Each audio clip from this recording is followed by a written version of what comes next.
Shalom Bapak Ibu semua yang dikasihi oleh Tuhan Yesus. Hari ini, Minggu 14 Juni 2026, renungan kita berjudul Kadal Bertanduk Penyembur Darah. Firman Tuhan kami ambil dari 2 Korintus 4 ayatnya yang ke-17.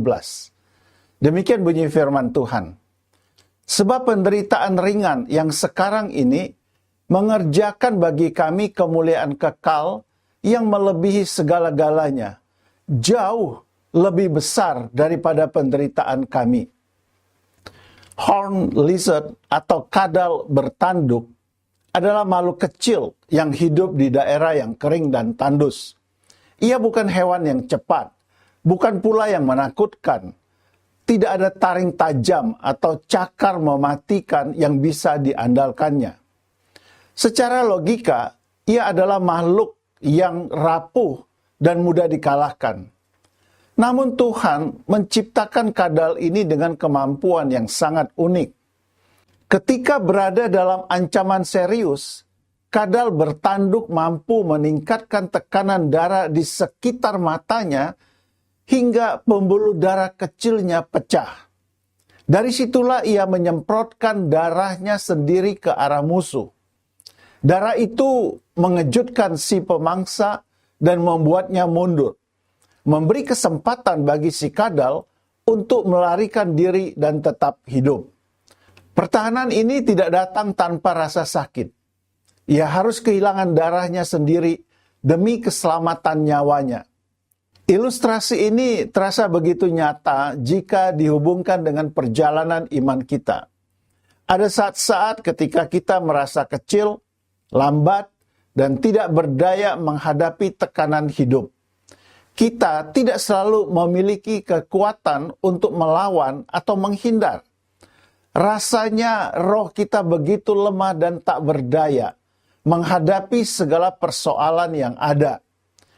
Pada momen-momen seperti itu, kita dapat belajar bahwa bertahan hidup secara rohani seringkali tidak datang melalui kekuatan, melainkan melalui pengorbanan. Ada bagian dari diri kita yang harus kehilangan darah. Yang dalam hal ini bisa saja berarti ego, kenyamanan, gengsi, atau bahkan hak untuk membalas. Semua hal tersebut mungkin harus kita korbankan dan buang di hadapan musuh kita agar iman kita tetap hidup dan bertahan dengan selamat. Kebenaran ini tergambar paling jelas tentunya di dalam diri Yesus Kristus. Ia tidak datang dengan kekuasaan duniawi atau kekuatan yang memaksa. Ia memilih jalan yang penuh luka. Alkitab berkata di dalam Yesaya 53 ayat 5, tetapi dia tertikam oleh karena pemberontakan kita. Dia diremukkan oleh karena kejahatan kita. Ganjaran yang mendatangkan keselamatan bagi kita ditimpakan kepadanya. Dan oleh bilur-bilurnya kita menjadi sembuh. Keselamatan kita lahir bukan dari darah yang dihindari, tetapi dari darah yang dicurahkan secara sadar. Yesus sendiri berkata, bahwa anak manusia datang bukan untuk dilayani, melainkan untuk melayani, dan untuk memberikan nyawanya menjadi tebusan bagi banyak orang.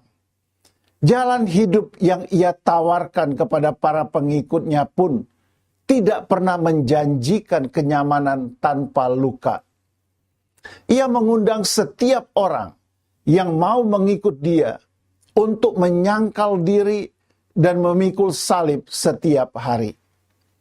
Sebuah panggilan yang jujur, penuh kasih, kesetiaan, dan ketaatan yang seringkali terasa menyakitkan. Ketika hidup menuntut kita untuk membayar harga, kita diingatkan bahwa Kristus telah lebih dahulu membayar harga yang paling mahal, dan di dalam Dia setiap luka menemukan maknanya.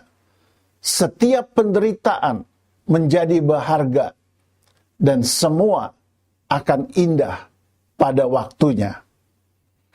Kata-kata bijak hari ini, kemenangan yang sesungguhnya seringkali diperoleh dengan mencucurkan banyak air mata, bahkan darah.